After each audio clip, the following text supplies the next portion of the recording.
Hi, and welcome to another edition of NAIC Insights. I'm Bob Green, your host, and I am delighted to be joined today by none other than Tammy Jones of Basis Investment Group. Welcome, Tammy. Hi, Bob. Thank you for having me. I'm so excited to get ready to have what I hope will be a very nice chat today. I'm confident with your personality in mind, it's going to be a great chat. Let me first explain to the audience we're both working off of virtual backgrounds today, so we don't have the traditional background. So hopefully the home decor enhances the conversation. So Tammy, tell us about Basis Investment Group and your responsibilities there. So, Basis Investment Group is a diversified commercial real estate investment management platform. We are a registered investment advisor. And so, when you think about Basis, think about an allocator of capital. We invest both debt strategies as well as on the equity side. Our focus is to really pinpoint opportunities in the middle market. So, not a ton in the gateway cities, but more secondary cities as well as middle market check sizes, so 5 to 50 million. All main food groups of real estate, so multifamily, office, retail, hotels, industrial properties. And the whole key to our strategy and how I think we differentiate ourselves is that we invest and lend across the capital stack across the United States. That's outstanding and clearly a very specific strategy. How did you come to decide what you would invest in? What's involved in the strategic thinking around where you were going to invest on behalf of your LPs? So part of developing a strategy, I think, starts with having a track record and building your track record. And so I'll step back into my early career, which was on the commercial real estate equity side for a company that was Equitable Life and their subsidiary Equitable Real Estate. And so I kicked the bricks and got into real estate early out of college, and just learned about investing as a common equity partner or an LP in commercial real estate across the country, and then was able to get some exposure to the credit side. And from my perspective, and having gone through a number of cycles, I think being able to be diversified, and I'm hearing that today LPs are really embracing a diversified strategy, particularly through the pandemic, when many of the strategies that were resilient were diversified strategies, actually can help you as you're going through particularly real estate cycles. And so being able to understand what the demand generators are for your particular asset class, whether it's multifamily, as we watched, how, what you think about food and shelter, how that asset class was particularly resilient. Even retail, drug and grocery anchored centers, as we all were, trying to get food and stuff like that in our homes. So making sure that Basis built a track record in each of those property types, investing in each of the various parts of the capital stack. So we've done common equity, but we also did senior debt and mezz and preferred equity and all of these different strategies that at the end of the day, when I went out to get my first slug of institutional capital and or go to raise our commingled fund, I was able to point to not just the investments that I made at Equitable and GM and the Case Depot, but actually investments that I made at Basis in across these different strategies. That's amazing to me, and you're the first real estate manager that we've spoken to, and so there's going to be a lot in our conversation about both the asset class and the firm and the strategy. But let's go back a bit. I want to hear about young Tammy, how you grew up, how you prepared yourself. So let's start with where you're from and what was it like growing up as a young lady, young person in those areas? Well, thank you for asking about that, because I had a great childhood, and it wasn't a childhood where we had a lot of money. I actually grew up in South Jamaica, Queens, and as many of us who know where that is, I mean, I was definitely in the hood, as we say. Mhm. I grew up in a two-bedroom apartment with 8 people. So I have 5 siblings. We are all very close, and I love to tell the story about how they used to call us the clone family. If you see me, you'll recognize my sisters or my brothers. And growing up in that neighborhood, having older siblings was a thing, okay? Because I had all kinds of protection. And I grew up watching people who were smart people, who were capable people, but just didn't have the economic, the dollars and the economic strength, or just the ability to have access to opportunity. I remember I was bused into a white neighborhood to go to schools, and I remember that feeling of having to live in two worlds. And I know, those of us who have been, and I think even in corporate America, we can all say that sometimes we live in two worlds. I remember leaving the hood, leaving my neighborhood, and driving to these beautiful neighborhoods where people had things and cars and homes. And I would come back to my neighborhood, and I had to fit in, because so I had to come up with my own vernacular, and I had to still be Tammy from the block, and they used to call me Shorty T, and I rapped and I did all those things. And then I would go to the school and have to be this other person. Right. I think I learned how to navigate, right? When you have to, you're 9 years old, you're taking, two buses. And I think about my kids today, Bob, and I think about how they can't go around the corner. Meanwhile, I was on trains and automobiles and running around. I always think about, as a risk taker, because I think about things that when you look back, were you who you are today? And I remember my younger brother and I would go to Dead Man's Hill in Queens, and we would ride our bikes down that hill. And I probably was like 6 miles away from my home. And all I had to do was come back when the lights came on. That neighborhood. So yeah, lots of fond memories. So let's draw a connection. You talked about risk taking. You talked Yes. about family and belonging, but you also talked about fitting in and making sure that you could adapt. What are some of the lessons that you learned as you grew up that you probably still put in practice today? Yeah, I mean, I think it's great. I think that we are all a product of our experiences and our exposures. And I do think that when Tammy rode down the Dead Man's Hill and actually got people to do it, I was leading and I was also taking risk. And so here I am, an entrepreneur today. And I think that, was always in my belly. Even when I worked in the institutions, I always wanted to, create my own way of doing things. And one of my former CEOs, who's a mentor, I was actually talking to him yesterday. We laugh about how he would say to me, you're not the CEO, jokingly, right? He was like, because I would always have a view. And I always tell people who I mentor, make sure that you have a view, make sure that you can be a person, woman, man, non-binary, of conviction. And that way I know how to support your view. My dad was a jazz musician, God rest his soul.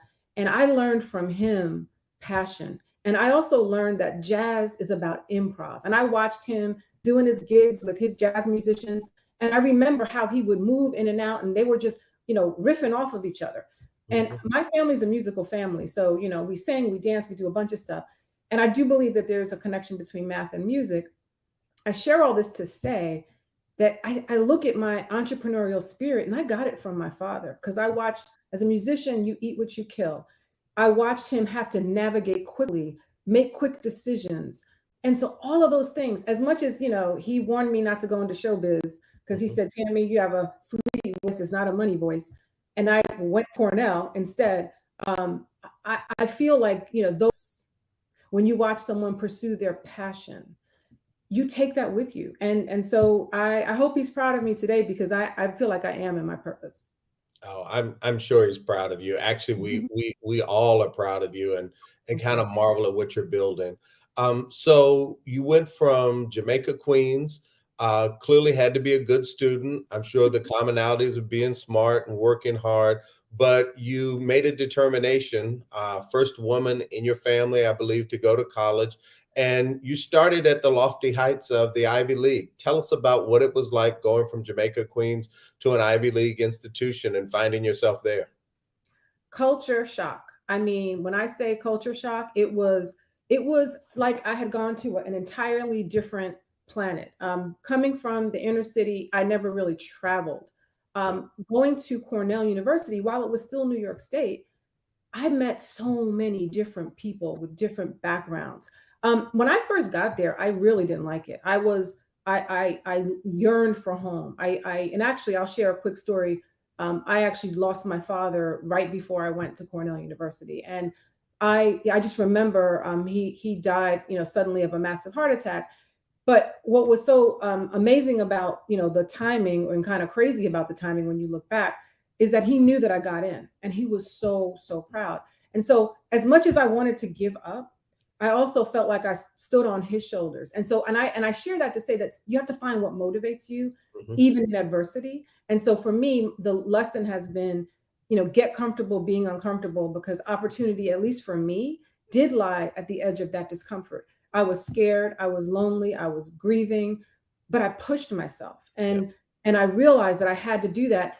And that lesson has occurred over and over again in my life, Mhm. where you have to actually, be your best advocate, stay in the game, and just continue to take advantage of the opportunity.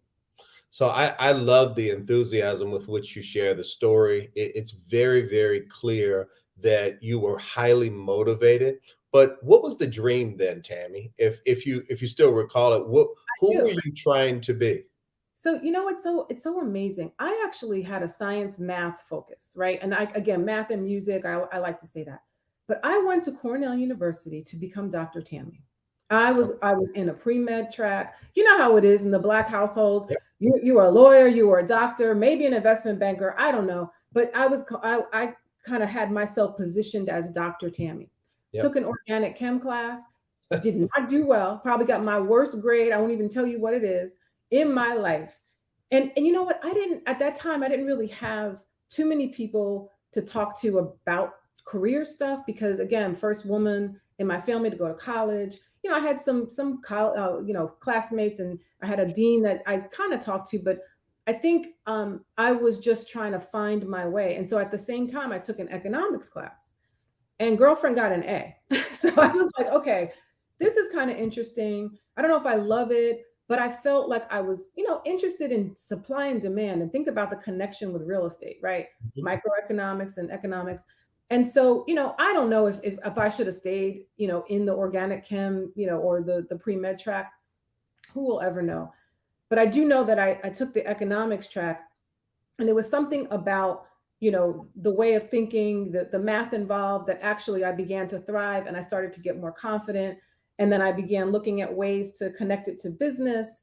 And I always loved and thought, at some point I would maybe own something. I started thinking about how to own. And at that time, my dream was, not as big as it is today, or my vision. I just wanted to own a house, because remember, I told you I grew up in a two-bedroom apartment. And I remember my parents taking us on rides. We would ride. That was our Mhm. outing. We'd ride to nice neighborhoods, but Mhm. that stuck with me. So my goal was to buy a house, and so I figured learning a little bit about business would be helpful. I actually bought my first house when I was in my early 20s, and I was able to at least start that path of investing in real estate, even if it was just my first little home. They say you have to see it in order to be it. But Yes, what's interesting is you don't have to see the whole thing, right? that's You can see some of the steps along the way. And I think as you describe it, your parents taking you to the nicer neighborhoods, it's exposure, right? I mean, we do it in different forms for our kids today, but that clearly sounds like a method by which they were exposing you and opening your mind. So And it's, I love that you say that, Bob, because I love the fact that we didn't have a lot of money, but we would yep. go, fill up the car with the tank of gas, and go and just ride and look at things. And you're right, it was in this little girl's head that Yeah. there are people live differently than the way we live, and there are things that you can have. And so I think you're astute in that observation. And I always I thank my mother. I always say to her, we didn't have a lot, but you showed us a lot. Mhm. And we also had to read a lot of books, so I was accessing other environments through reading. But yeah, those rides, that I was like, I'm gonna have a house like that one day. So Tammy, how'd you get the deal making bug? When did that come in, and how does that fit today? I love negotiating, and I love structuring, and I Okay. love figuring things out. And I am attracted to, complex situations. And so in my early career, I began, focusing on structuring deals and why do you invest in this and making arguments for things. I mean, my siblings would tell you I can make an argument about anything. So my mind, I think naturally, you know how you have this natural, I don't want to say gift because that sounds arrogant, but just a knack with being able to see things. I also had the ability to see things at 50,000 feet as a CEO and a visionary, but also to come down in the details, right? And to be able to say, in fact, I was talking with my team today about a deal, and we had to get very granular. I think I love investing is fun to me. I think and obviously it's also serious to me. The gravity of investing, the capital of our pensioners and retirees, many of them who are my family members, is really really serious. But I love what I do. I love thinking of how do we stay ahead of the curve with our competitors? How do we navigate? Everyone's doing multifamily. So why don't we do something that's a niche in multifamily, whether it's senior housing or whether it's student housing, or just trying to figure out on the real estate life cycle. If everyone's doing, value add, maybe we're going to do some development or neighborhoods. So trying to stay ahead of the curve, making sure that we're investing responsibly, but also trying to find those opportunities. The middle market, as I mentioned earlier, Bob, is not a place that everyone understands. We've been doing it, for 15 or 20 years, and it's not a place. It's 7.5 trillion of a $15 trillion real estate market, and you can't just show up there. So years of relationship building and trying to figure out how to understand markets. And I think we've done a good job, and again, really focused over these last few years in building our track record to prove that. So Tammy, today, if you were coming up in the real estate business, you would still be one of the few young women in the business. But you've got a 30-year career in this. What were those years like in the 90s when you're learning to do deals? You're doing, frankly, the grunt work on the deals, right? You're getting in earlier and staying later than the partners. What was that like for you personally? But also through the lens of being a woman of color, someone who was really just finding her way. What was that era like for you? Lonely, I will say. I mean, lonely from the standpoint of, you said the words that I always say, you can't be it if you can't see it. I had to, conjure up where I was going in my own mind with, surrounding myself with the people that I call my angels. And many of them were white men, I'll be honest, because there were, if there were any African Americans in the real estate business, they were black men. I never saw any black women, which is, to this day, we still have a pipeline problem across the industry. But for me, it was being better, stronger, faster, outworking everyone, trying to make sure that, I didn't miss a beat.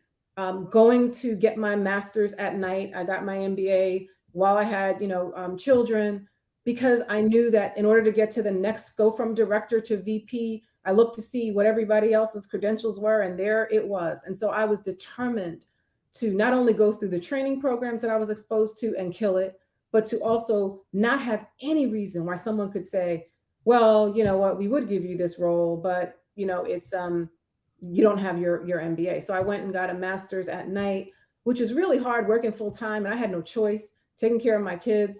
Um, but I will tell you that the experience that I had, working full time and being not just a student made me actually thrive in the class. So sometimes even though it was hard, I was actually able to, really get a lot out of it because I had practical experience that I could marry with what I was doing in my classes. Yeah, that's a powerful testimony. And I'll throw you a bit of a curveball, just in terms of the question. Did you select your roles, Tammy, or did your roles select you? So it's a good question. Initially and early on in my career, I think my roles selected me, right? And then I began to figure out in the real estate business, you can't be a generalist. You have to know how to underwrite. And I started to see how I watched, whether there were no African American women, but I saw women getting put in sort of, support roles and planning and all these different things. And I had one of my mentors who recently passed away.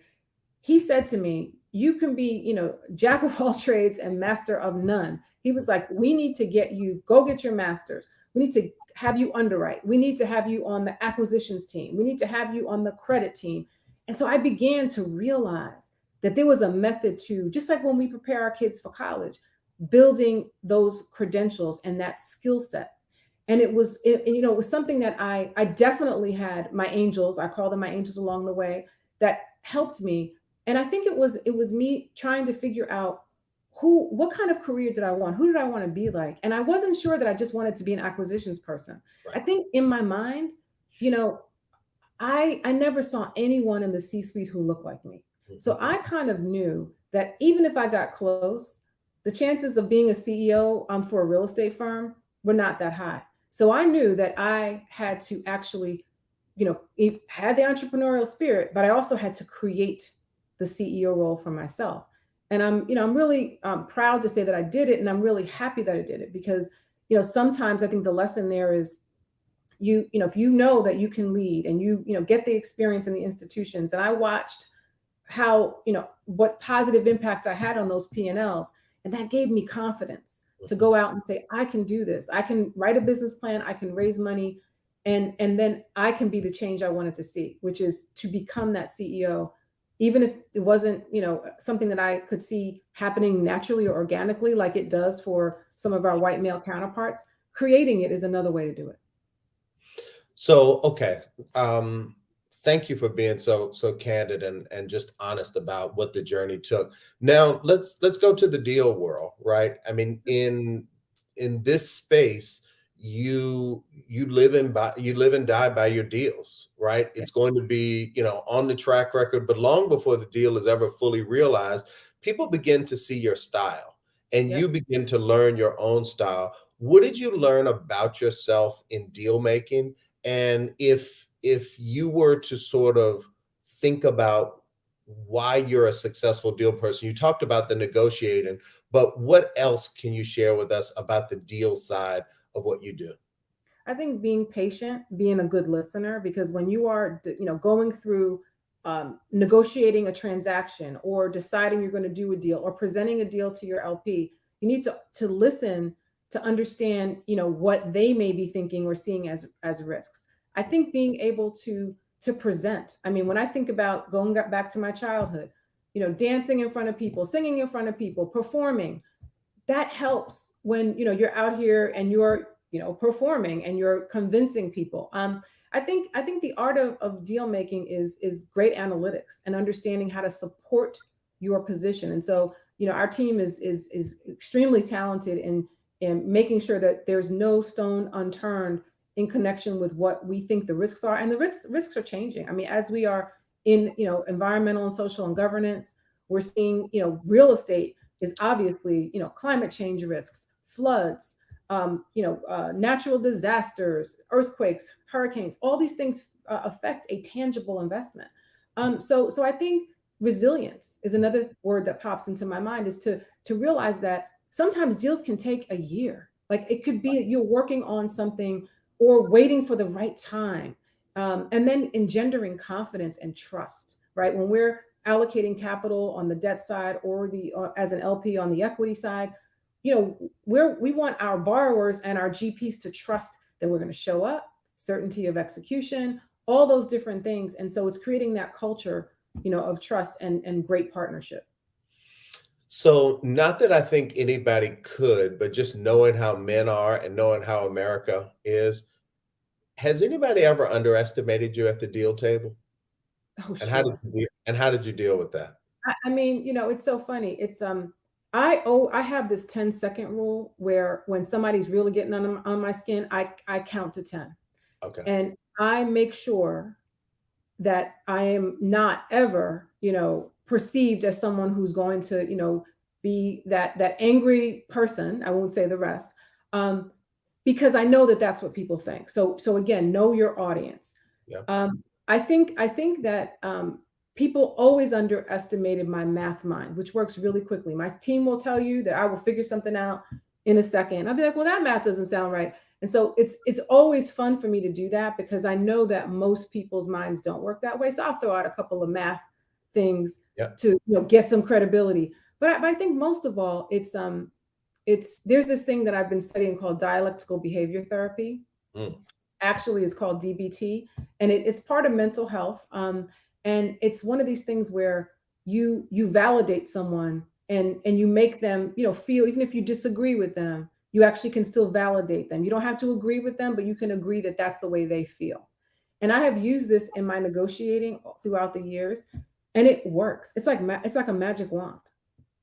That's powerful. I can't even repeat DBT. I'm just have to I'm roll. gonna send it I'm to you. just I'm gonna just have to roll with delta, beta, theta, or something like that. Because dialectical behavioral therapy, you got Yes. me on that one.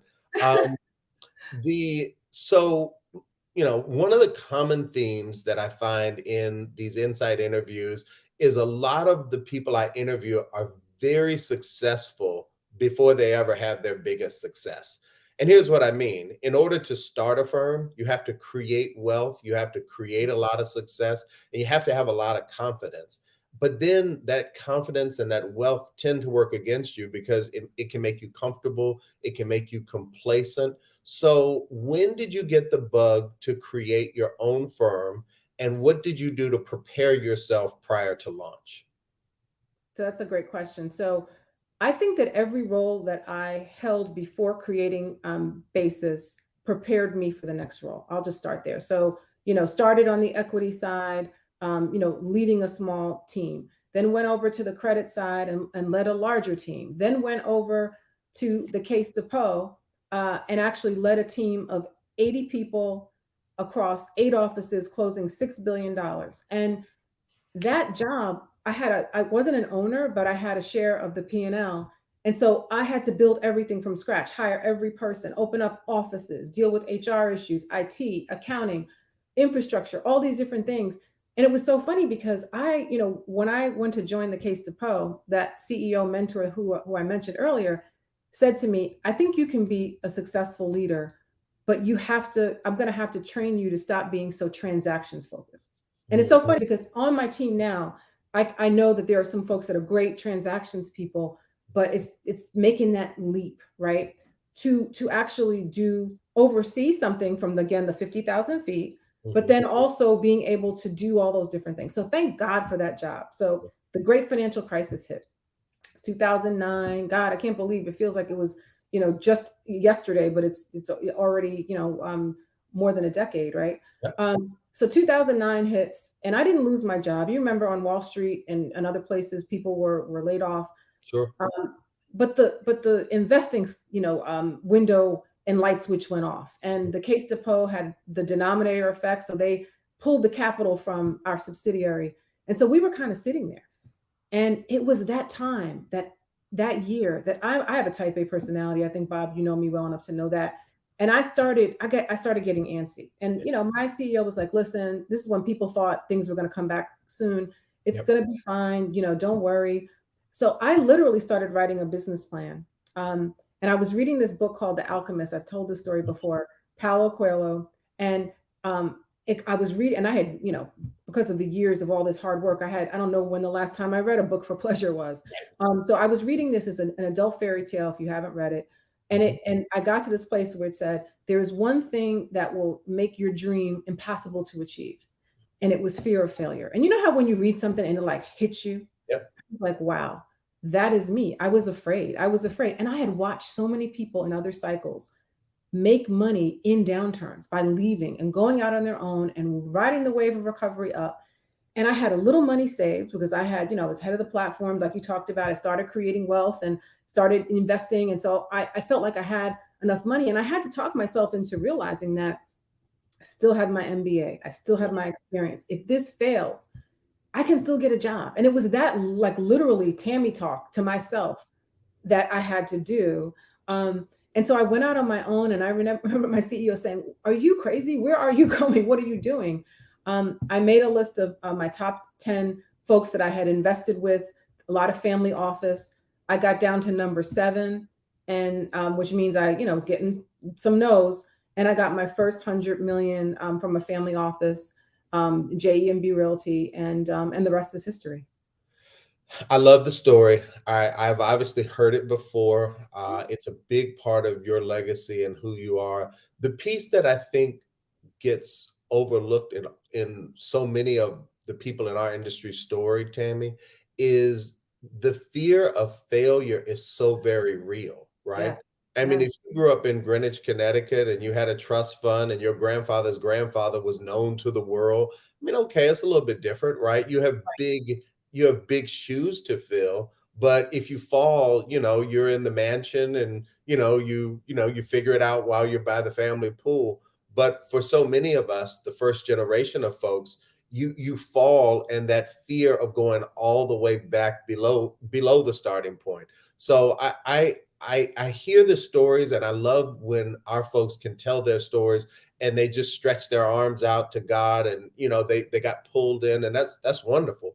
But you know overcoming fear is something that we all still have to do a lot of, right? Yes. I mean, so you got an offer of $100 million from someone you had made money for. It Yes. was the first, I guess you said the seventh of the 10 folks on the list.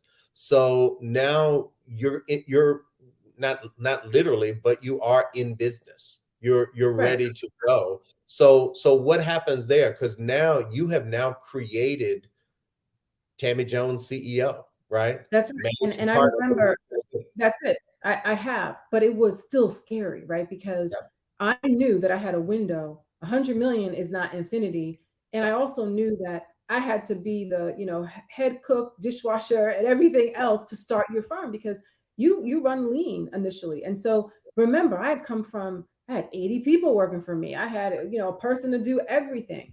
And so that mindset, and I remember, Bob, thinking, how I used to be, a little prestigious to say I work for GM, subsidiary of GM, sure. and Equitable, and then and the case depot, and then it was like basis. Who is basis? And I had to actually realize that when you start from your with your own firm, people are gonna look at you like, well, she must have gotten fired, or what is she doing? And you have to like those people that are your naysayers. Mhm. You have to just guard against that, right? The haters is that's the word I was looking for. The haters. You gotta and you have to find it within yourself. I'm so proud of the name and the name of my firm. Basis is a real estate term. Your basis in an asset.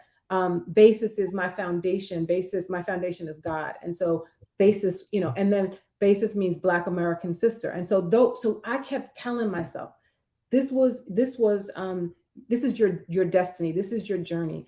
You will not fail. I had to have look in the mirror, you put little post-it notes, whatever it takes. And then I had to just begin to win. And it was building a track record brick by brick, deal. And in real estate, it's tangible assets. So deal by deal. So the first year, again, riding the wave of recovery, finding an opportunity, we actually bought mispriced bonds that were CMBS bonds, and we made a lot of money that Mhm. first year. And I had to convince my family office partner, who was all bricks and mortar. He always Right, tells the story. He says, "Why didn't we buy more?" I'm like, "I know you're not saying that."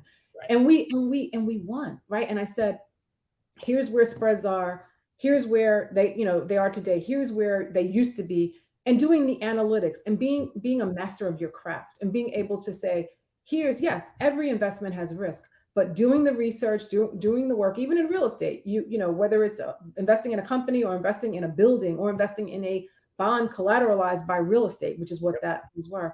And so, some may call it lucky in the beginning. I call it skill, and maybe a combination of both. Mhm. But that first year was great because then it allowed me to bring on more people. And my team has been with me at various places for over 2 decades. And I feel like, that was helpful to know that I could, bring back people together. We have new people too at Basis, but people that I had to actually lay off when I was at CW, Mhm. I was able to bring them back together because their families were riding on my shoulders. I felt that. And so being able to bring them back to basis has been one of the highlights, if you So will. you set me up perfectly, Tammy, for the next question. I want to walk through the doors of Basis Investment Group now. Sure. I'm in your shop, and there's a culture, right? Yeah. There are people, there are views, there are goals. What is the culture of the firm? Is that what you strive to build? Did it evolve? What's it like being in the firm? It's funny. No one's ever asked me that question, and it's let's step back to, here I am with this vision and this whiteboard on what I wanted to be. I wanted to be the change. I wanted to be a CEO, Yep. but I also wanted to create a company like no other. Hmm. I wanted to create a company where women and minorities existed in this space. And so what did that mean? Meant I had to be intentional from the very beginning. I Right. often tell people about write a diversity business plan, try to figure out how to get diverse folks in to your firms, not because it's like the right thing to do, because I think it is, Right. but it's also it's a way for you to create alpha and to get the best minds and diversity of thought. And you and I both, I'm preaching to the choir when I say that diverse teams produce better outcomes. So Yep. here I am, this Black woman that says, you know what, I'm going to build this force, this team that's going to look like no other. So every year, we kept focusing on, as we were hiring, making sure that we were intentional. Today, we are 78% women and minorities. We have invested and loaned over $1 billion now to women and people of color that are qualified real estate owners and operators in debt and equity. And 50%, I'm still working on this number, 50% of our vendors and suppliers are women and people of color, and that is important to us. And so it's about having a strategy, which I tell firms, have a strategy about it. Don't just, like anything you do you just do it off the side of your desk and hope for the best? No. If you're a person that's actually managing money and investing by way of example, you're thoughtful, you have a strategy, you have metrics, your returns, you have somebody accountable. You don't just have everybody in the firm accountable for the investment performance. I approach diversity that way. I also think that you have to change things that aren't working. So if the recruiter you're using isn't delivering what you want in terms of talent, not aligned with your culture, you have to change it. And then you have to actually do what we do. As chair of Real Estate Executive Council, and Bob, as you leading NAIC, partner with us. We have a pipeline of folks, and so making sure, and I've been telling this to a lot of my colleagues, other CEOs in the real estate industry, to say, don't just try to hire interns from HBCUs. I want you to do that, and we do that, but that's not it, right? Because you can't be it if you can't see it. That person may not ever make it. And I go back to Tammy in that real estate company. I don't know how or why I stayed, but there were many times where I felt like leaving. And so when people say we have a retention problem, well, duh, of course you do. Because when they look at your boards and they look at your leadership teams, they don't see anyone who looks like them. So I'm hopeful that with this, what I call an awakening that we've all had over this last few years, in addition to this pandemic, I've seen a lot of CEOs say a lot in the real estate industry, say a lot of stuff. I'm not sure that they're all doing what needs to happen, but I'm hopeful that if it's not the tragic murders and systemic racism, that the ESG police will come and make folks actually, with the S, will hold accountable public companies as well as private investment companies too, to just be better. So, Tammy, I love the fact that when you talked about your culture and you talked about your firm, you still did it in a metrics-based sense, right? Yes. Too often, when we want to talk about those things, we get warm and fuzzy and we don't still keep it in the context of metrics. To me, diversity's place is around improving the metrics. Yes. And I push hard against companies, particularly CEOs of color, who don't want to talk about metrics because it sounds like quotas. Well, since when don't we measure things in business? That's really what our whole career has been about. So I love the fact that you talked about your metrics, but I also like something else. I love that you have been able to get 78% women and minorities. Has that been, I know you used my favorite word around it, which is intentional. We do have to all be intentional about it. But do you have to remind people on your team what you want? Or do they see you, they see your embodiment, and they give you what they think you want? How does the dynamic work? So I love that question because I think it's an evolution, right? Okay. I think that it took time. Certain people, we have thank God, we've been able to retain, a lot of our team members for a very long time. The average tenure at my company, we're 12 years old, is probably like 7 years, which is really good. So we have That's some pretty good. new people, and obviously that because we're growing, but I'm very proud of that. And so what I do is I have a town hall every month, and we Mhm. we see each other, and when we weren't in the pandemic, we would do it live, but we actually have a town hall where we're discussing things like, as we're hiring, what our goals are. We introduce new hires. So this And is firm wide? this is firm wide. And so I Okay. think I think that it's you have to continue to be an example as a leader. And Mhm. so when people see the stuff that I'm doing, discussing things with you today, I hope my employees will watch.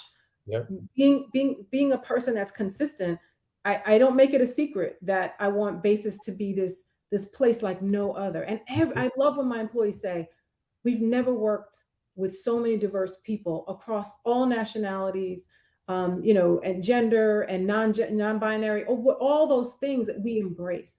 And so I think it's creating that culture where we have an ESG committee that's a leadership committee, and then each person in Basis is part of an E committee, an S committee, and a G committee, and Wow. we're part of that's part of your performance review. And what it is to basically make our firm better for our internal stakeholders, which are the employees, and our external stakeholders. And so the company is really buzzing and excited about this. And so we have a diversity focus. We have a diverse borrower and GP initiative where we have a database of names. So if anybody wants to send me names, please do, Mhm. to make sure that we are reaching people to allocate capital to. Again, these strategies my employees know. We have an internship program, so our employees will recommend people, and we look so different than any other place. And so the thing that makes me most proud is when folks talk about that, to say, I've never had this experience.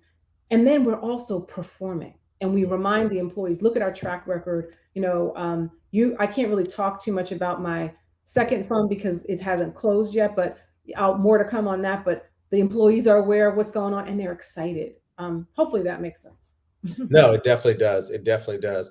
Let's talk about the network. You have been very involved in the network. And when I say the network, I'm talking about the organizations that you provide your time and your leadership to. Yep. Reese is near and dear to your heart. You're the chairwoman of Reese. You're also a member of the Executive Leadership Council. You are widely visible on the circuit with NASP and NAIC and the others. Talk about what the network means to you and what you've been able to, how you've been able to benefit from being so involved. So I think for me, it's about giving back at this point in my career, and also creating access to opportunity for others. So and using my network, my access, to make sure that as I'm in organizations like Reese, that I can give of my time. I'm very proud to say I'm the first female board chair of Real Estate Executive Council, and one of the first things I did was refresh the board, and we're 50% of our board is women, Black women.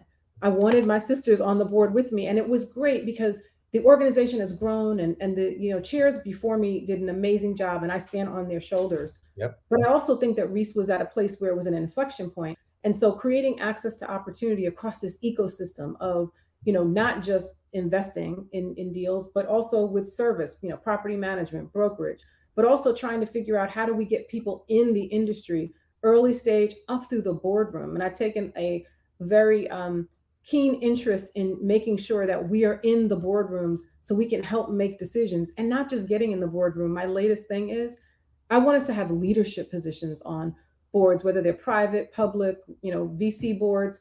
We need to be in these rooms so we can understand, the conversations that are happening, and creating opportunity. So Reese's focus is access to opportunity from early stage all the way through the boardroom and in between.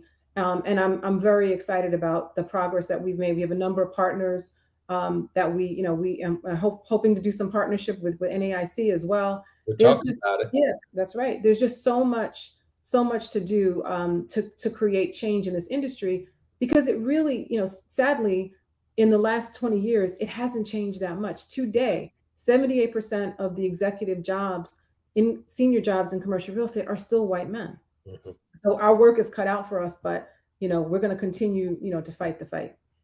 So when you look out on the horizon, and you've certainly reached many mountaintops, right? Right. But what do they say? Each mountaintop gives us a better view to the next one.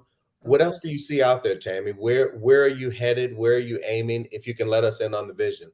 Yeah, I mean, I think for basis, and I'll make the response with respect to my company. Yep. I want to have this big, diversified, commercial real estate investment company that also could potentially invest in companies Mhm. like prop tech. So we have the debt vertical, we have the equity vertical, but there's a lot going on in real estate tech. And one of the reasons I'm on the Crown Castle board is because, and I'm so interested in digital infrastructure, cell towers, and the like, is because it was a great opportunity to understand a little bit about real estate and technology. And so that was Tammy's way of kind of growing myself, and so I have an interest in real estate tech. Not sure exactly when we're going to do something, if we're going to do something, but I think I have a good just manner in which we build teams. Built So I built the equity platform, built the credit platform, and we have a Freddie and Fannie agency business. And so now, maybe there's another vertical out there. So I think being diversified and taking advantage of opportunities that I understand and my leadership team understands in real estate. So There are a lot of young students that watch this series, and they get insights from this series, pun intended, that they would not get from their textbooks. They yeah. wouldn't get from their neighborhoods. They wouldn't even get necessarily from the people on the dorms. What advice can you share to any and all, but specifically women of color? So to women of color, I say, give yourself the grace to not be perfect. Realize that you never fail, you learn. And I wish someone would have said that to me, because I always had myself held to this standard. If you're successful and you're an achiever, you're bound to not do everything perfectly, and you have to give yourself that grace. And you have to just know that being your authentic self is really what it's about. And you have to make sure that you are working at companies and in cultures that actually embrace who you are. And I think that is so important. I don't know that I did that throughout my career, and I probably felt like a fish out of water more than I needed to. So I think today I'm so proud of this younger generation, because they care about the planet, they care about diversity, they care about community. And so bring all those things with you, and then always try to work as hard as you can. That would be my advice. That is awesome advice.